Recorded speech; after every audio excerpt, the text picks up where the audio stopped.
there you go. Now put your left hand on the shoulder of the person. Left hand on the shoulder of the person.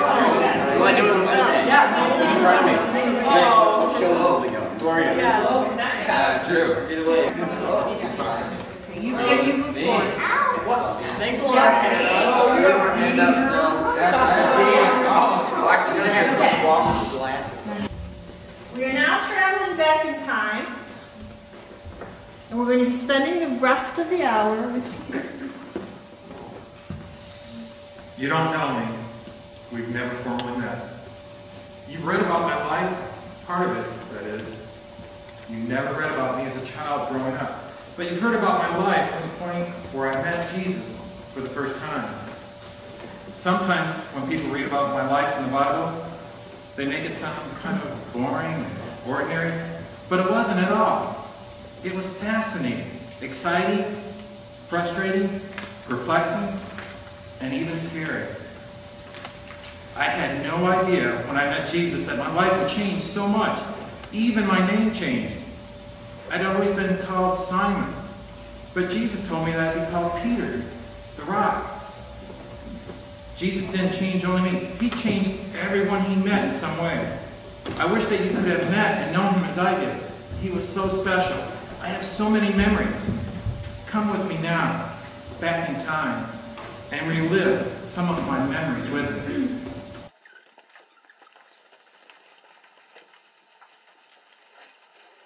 To feed the crowds with the little boy's 5 loaves and 2 fishes. We all thought he was joking around, but he was really serious. I couldn't believe my eyes.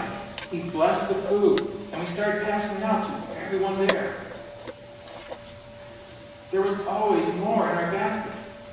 We even had leftovers to pick up. To this day, it's really hard for me to believe that it happened. But I saw it, and I ate some of the bread and fish too.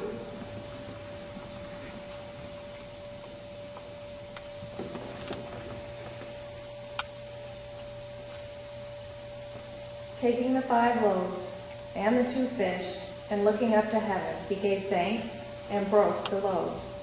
Then he gave them to his disciples to set before the people. He also divided the 2 fish among them all. They all ate and were satisfied, and the disciples picked up 12 basketfuls of broken pieces of bread and fish.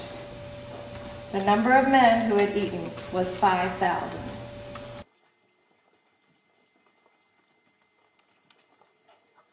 Jesus told his disciples to get into the boat and head for Bethsaida. He said that he'd get everybody else started home and that he wanted some time alone to pray.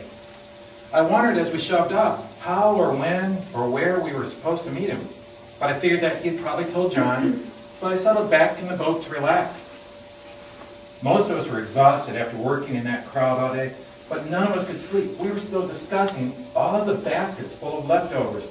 By sundown, we were almost halfway across the lake. Suddenly, a strong wind came up. It looked like a bad storm was on the way. Everyone grabbed the oars. We rowed hard, but we weren't getting very far. We were straining at the oars, just trying to stay afloat, when we saw someone or something walking out on the water. We figured that it must be a ghost. We were terrified, but then we recognized Jesus' voice talking to us from out on the lake. I couldn't believe it. First he had fed all these people, and now this. What a day this was turning out to be. And before I realized it, I heard myself yelling to Jesus, "Hey, if it's really you, let me walk on the water to you." Then Jesus yelled back, "Come on." By this time I realized what I'd said. I really didn't want to go out there, but I couldn't chicken out now. I mean, after all, everybody was watching me. I had my reputation to consider. So I stepped out. It was the strangest sensation not to sink down into the water. The wind had picked up again and the boat was drifting farther and farther away. I panicked. But just about the time my head was about to go under, I felt a strong hand reach down and pick me up. All night long, all I could think of was, Jesus, how amazing. Truly, he must be the Son of God. And I had walked on water with him. No one would ever believe me.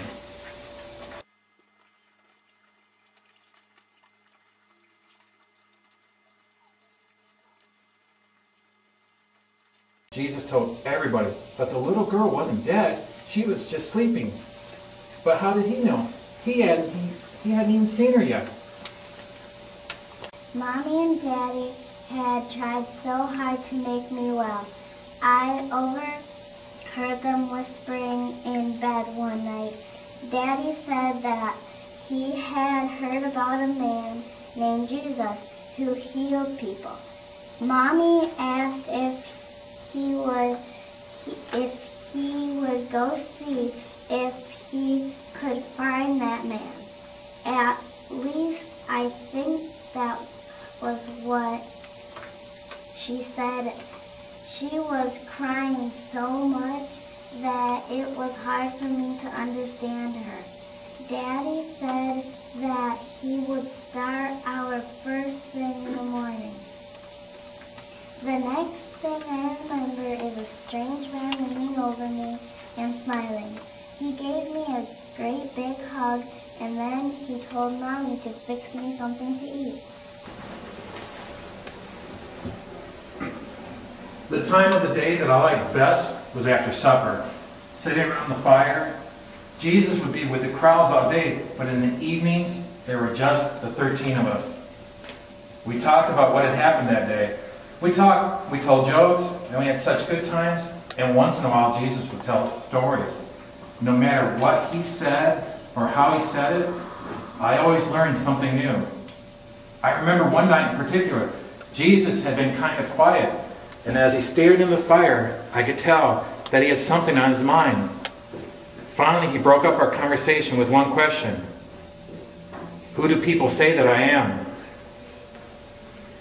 That wasn't a particularly easy question to answer, because it seemed that everyone we knew had a different opinion.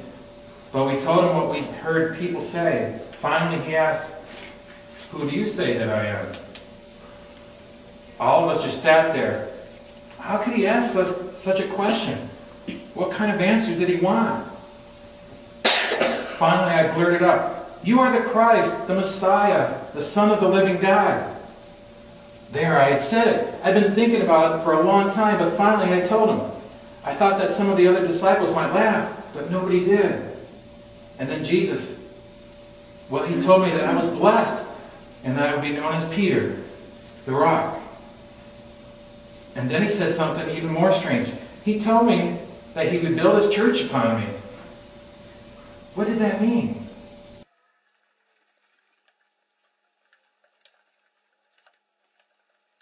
Jesus was arrested. I guess I've always bragged a little too much, or thought I was capable of doing more than I really could. But when Jesus told me that night in the upper room that I would deny him 3 times, I just couldn't believe it. After all of the things he had taught me, after all of the things we'd been through, I could never deny him. But I did.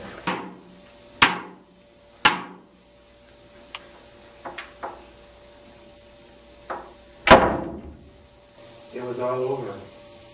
All my dreams of the great kingdom, all my purpose was gone. Jesus was dead.